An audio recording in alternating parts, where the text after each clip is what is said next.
भक्त की और शिव महापुराण की कभी निंदा मत सुनना, तो शिव का दर्शन तुम्हारे हृदय में अवश्य। ना शिव की निंदा सुनी जाए।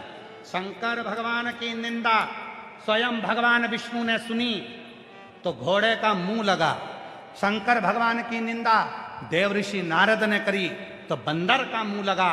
शंकर भगवान की निंदा शंकर जी के ससुर दक्ष प्रजापति ने करी तो बकरे का मुंह लगा।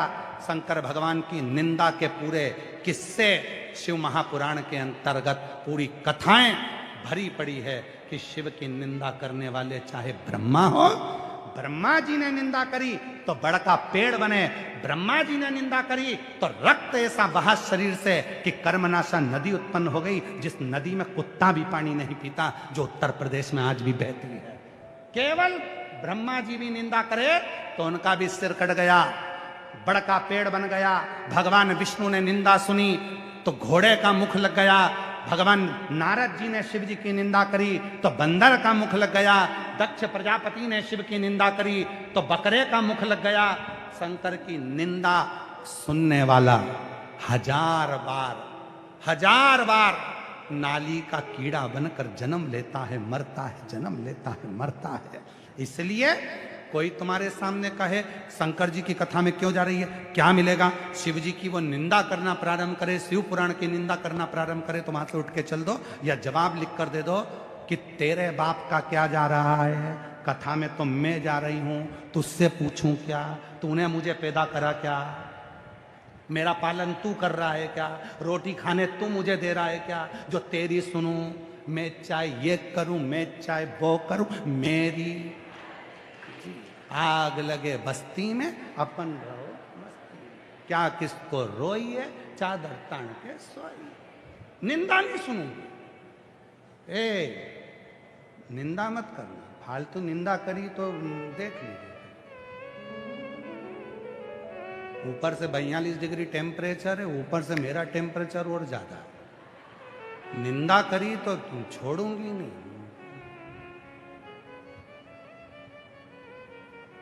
छोड़ूंगी नहीं। इसीलिए मैं निंदा सुनने के लिए नहीं आई, कथा सुनने आई हूं, कथा सुनना है मुझे। जरा सी गलती देव ऋषि नारद जी से हो गई थी, कामदेव पर विजय प्राप्त कर ली, भगवान विष्णु के पास पहुंच गए, जाकर कह दिया नारायण, जिसको शंकर जी नहीं जीत पाए उस कामदेव को मैंने जीता है। शंकर जी की जो निंदा सुनी भगवान विष्णु ने कान बंद कर लिए। नारद जी बोल रहे हैं आप कान बंद कर रहे हो, भगवान विष्णु कह रहे हैं अरे नारद तूने शिव की निंदा कर दी। लक्ष्मी जी उठकर खड़ी हो गई, शंकर की निंदा, अब तो मेरे प्रभु को जरूर दोष लगेगा। भगवान विष्णु ने पूछा प्रभु, लक्ष्मी जी पूछे क्या हुआ, शिव जी की निंदा सुन ली लक्ष्मी, तो शिव की निंदा सुन ली तो क्या होगा। भगवान विष्णु ने कहा मेरा सिर कट जाएगा लक्ष्मी और मुझे घोड़े का मुंह लग जाएगा लक्ष्मी। लक्ष्मी केवल मैंने अकेले ने निंदा नहीं सुनी है, तू मेरे चरण दबा रही थी, निंदा तेरे कानों में भी गई है, इसलिए तुझे भी घोड़ी बनना पड़ेगा, तू भी अश्वी बनेगी, तू भी घोड़ी का रूप लेगी। लक्ष्मी निंदा लक्ष्मी ने सुन ली तो उसको भी अश्वी बनना पड़ा, घोड़ी बनना पड़ा। भगवान नारायण ने निंदा सुनी तो उनका गला कटा, घोड़े का मुख लगा, हयग्रीव अवतार हुआ, अश्व का मुख लगाया, निंदा सुनी। देव ऋषि नारद से कहा नारद जी एक निवेदन करूं आपसे। बोलो, आपसे निवेदन है। आप अभी कहां जा रहे हो? शिव जी के पास। आपसे निवेदन है, जो मुझसे कहा वो शंकर से मत कहना। कह दिया हो गया, अब निंदा मत करो। तुम समझदार हो, पढ़े लिखे हो, युवान हो, बुद्धि है, अच्छी पढ़ाई कर रहे हो, एजुकेशन है तुम्हारे पास में, क्यों किसी की निंदा करना, क्यों किसी के लिए अपशब्द बोलना। कभी तुम मिले हो क्या किसी से जिसकी निंदा कर रहे हो? कभी उसके पास बैठे हो जिसकी निंदा कर रहे हो? कभी उससे मुलाकात करी आपने जिसकी निंदा कर रहे हो? तो निंदा क्यों करना, निंदा नहीं, भुगतना पड़ेगा।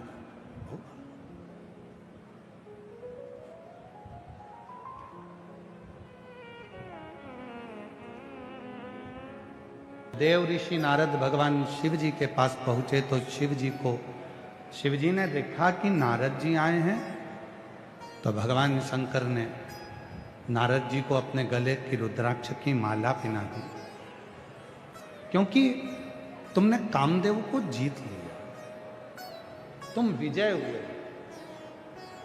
इसलिए तुम्हें ये माला हम पहना रहे हैं।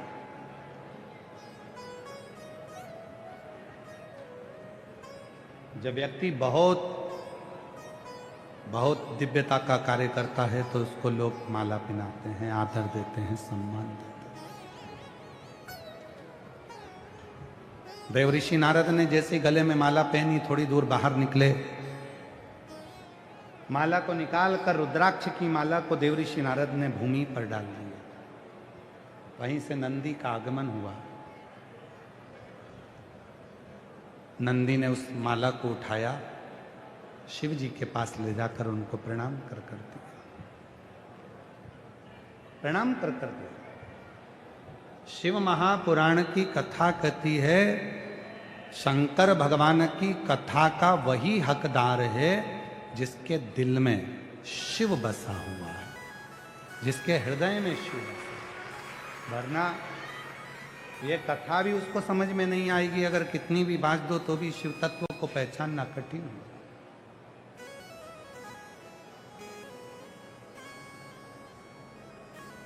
शिव की कथा का वही हकदार है जिसके मन में, जिसके हृदय में, जिसके चित्त में शिव समा। शिव तत्व को जानना कठिन।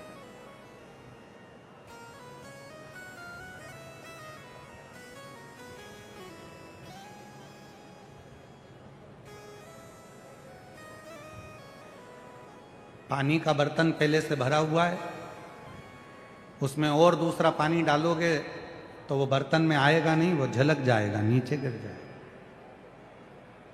दूध का बर्तन दूध से भरा हुआ है, उसमें दूध पात्र खाली होगा तो उसमें दूध ठहरेगा, वरना दूध भी नीचे गिर जाएगा। पात्र खाली है तो उसमें कुछ भर सकते हैं, पात्र खाली ही नहीं है।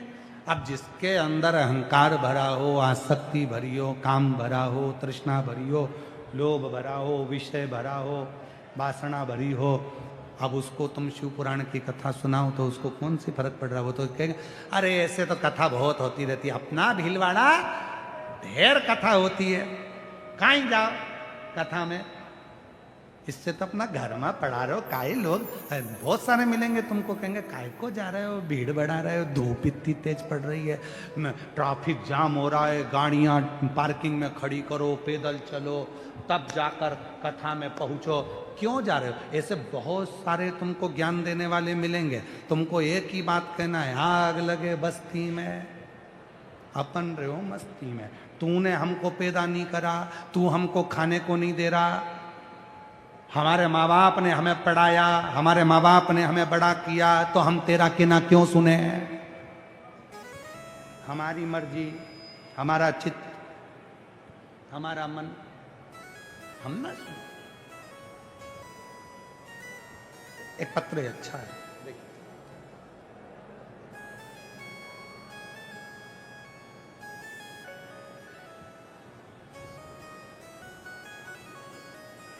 पत्र देखिए।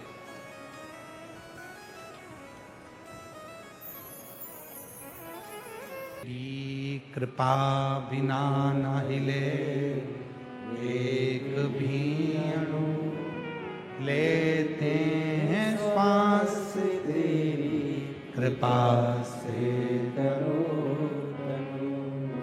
बखान क्या करूं मैं राखों के ढेर का, चपटी भगोत में खजाना कुबेर का। तो भगवान तुम रुका जी पर्वत मुनि को कह रहे हैं, शिव की निंदा ना सुनो। देव ऋषि नारद ने निंदा कर दी, बंदर का मुख लग गया। भगवान विष्णु ने निंदा सुनी, प्रेशर बढ़ा, भगवान विष्णु ने निंदा सुनी, अश्व का मुख लग गया। 7वां सूत्र है, आखिरी सूत्र है जो पर्वत मुनि को तमरुका जी कह रहे हैं। 7वां सूत्र,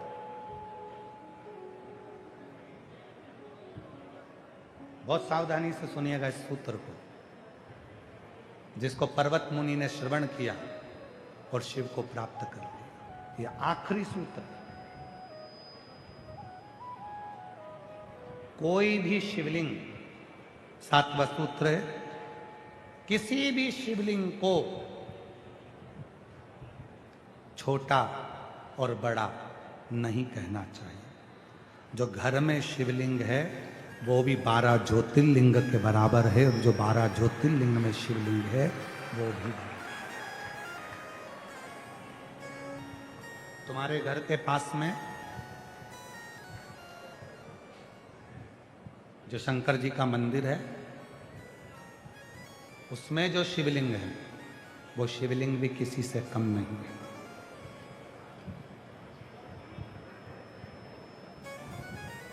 सबसे पहले अगर व्यक्ति बीमार होता है ना, तो पहले घर में जो दवाई खाता है वही दवाई खाकर देखता है, पहले घर में उपचार करता है।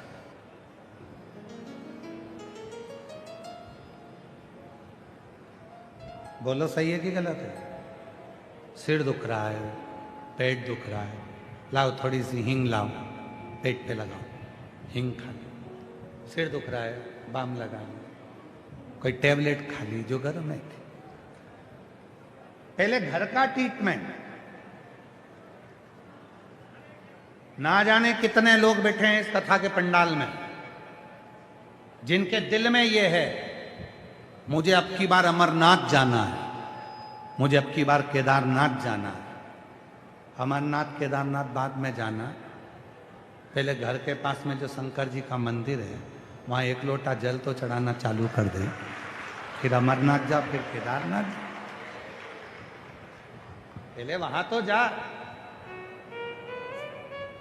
अमरनाथ जाना है, केदार, उसको भजना, उससे कहना, प्रार्थना करना, निवेदन करना। यदि उसने तुमको हाथ पकड़कर कथा के पंडाल में लेकर आया है तो उसको अपने दिल की बात कहे, दिल की। एक बहन बैठी है जिसको घर के लोग ताना देते थे, अपशब्द कहते थे, बच्चा नहीं था उसको, कई साल निकल गए थे उसको, कई साल। सीहोर चली गई कुबरेश्वर धाम, वहां से एक कंकर की जगह 2 कंकर लेकर आ गए, और बाबा ने ऐसी कृपा कर दी कि उसके घर में 2 जुड़वा बेटे हो गए। यहाँ बेटी है, वो कहीं बैठी हो और उसके दोनों लड़के यहाँ पर हों तो लेकर आ सकती है, कहीं बैठी हो तो दोनों बच्चों को लेकर आ सकती, 2 जुड़वा बेटे हो। उसकी भक्ति, उसका विश्वास, उसकी दृढ़ता, उसका भरोसा शिव के प्रति, शंकर के एक लोटे जल के प्रति। एक आस लेकर आप लोग भी आए, विश्वास लेकर आप लोग भी आए शिव के पास, उसको अपना बनाओ। कोई शिवलिंग छोटा बड़ा नहीं होता। अपने घर के पास के शंकर के मंदिर में रोज जाओ, रोज लोटा भर के जल चढ़ाओ। तुम्हारी आधे से ज्यादा दुख, तुम्हारी तकलीफ, तुम्हारा कष्ट, तुम्हारी परेशानी शिव दूर करता है। वो तो असुर का भी संहार करता है तो उस पर भी कृपा करता है, वो ऐसा है।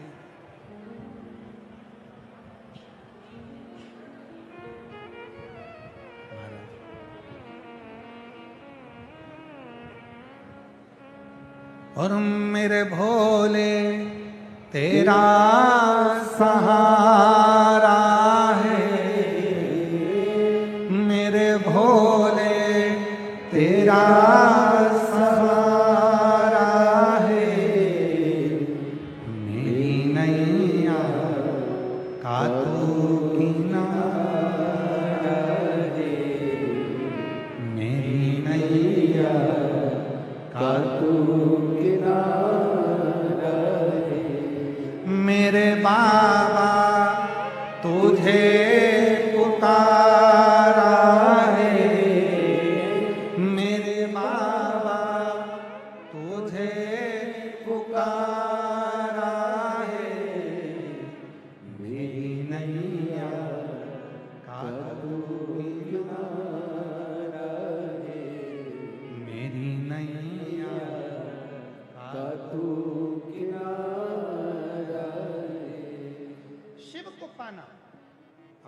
के नजदीक में शिवालय में अपने घर के पास में शंकर के मंदिर में जाओ, जल चढ़ाओ, अपने मन की बात शिव को कहो, वो एक ना एक दिन तुमको अपनी मंजिल तक पहुंचा दे, लक्ष्य तक पहुंचा दे। हम भटके ना, क्यों भटके? एक विदल और उत्पल दो असुर थे, और दोनों माता पार्वती जी की सुंदरता को देखकर उनकी ओर मोहित हो गए। दोनों,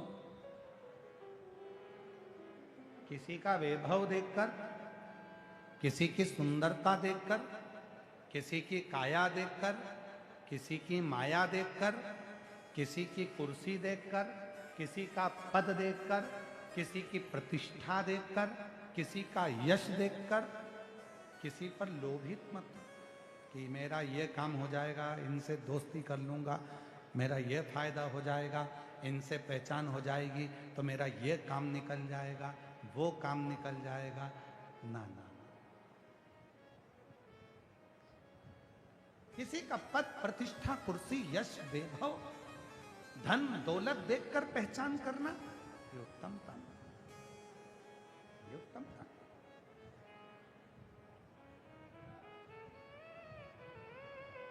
सुंदर है, आकर्षित है तो उसकी ओर तुम आकर्षित हो गए।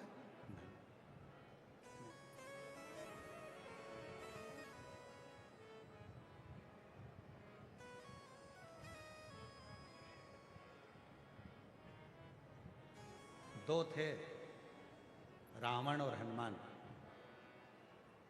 दोनों में सबसे ज्यादा विद्वान था रावण।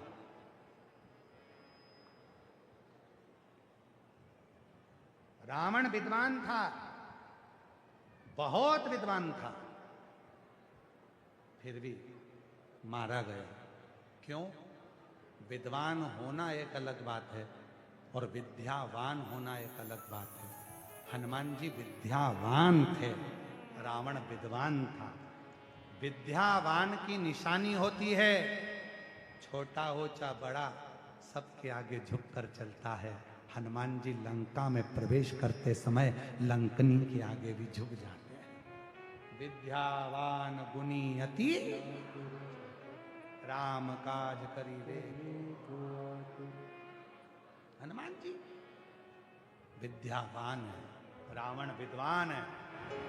और याद रखना, संसार में बहुत सारे विद्वान घूम रहे हैं, पर तुम उसी को पकड़ना जो विद्यावान हो, जिसमें नम्रता हो, आदर हो, सम्मान हो, सत्कार हो, प्रणाम करे, नमन करे, उसको चुने, उसको प्राप्त करे।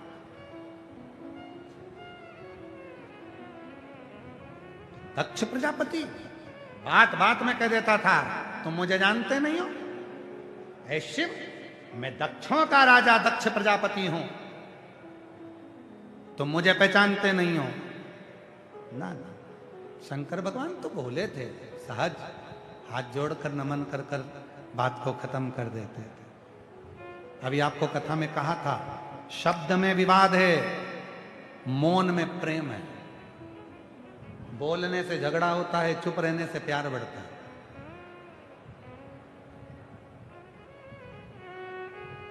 वो लाइन फिर स्मरण करिए। आ बैठ मेरे पास तुझे देखता रहूं, बैठ मेरे ना मैं कुछ कहूं तू कुछ कहे। ना नंदी कुछ बोल रहे हैं शिव जी के सामने, शंकर भगवान के ठीक सामने नंदी जी बैठे हैं, कुछ नहीं कहते, केवल मौन होकर शिव जी को देखते रहते हैं, शंकर को देखते रहते हैं। शंकर भगवान नंदी को देखते रहते हैं। दोनों का प्रेम है, स्नेह है, वात्सल्यता है, करुणता है। और याद रखना, प्रेम बोलना नहीं चाहता, प्रेम चुप रहना चाहता है। देख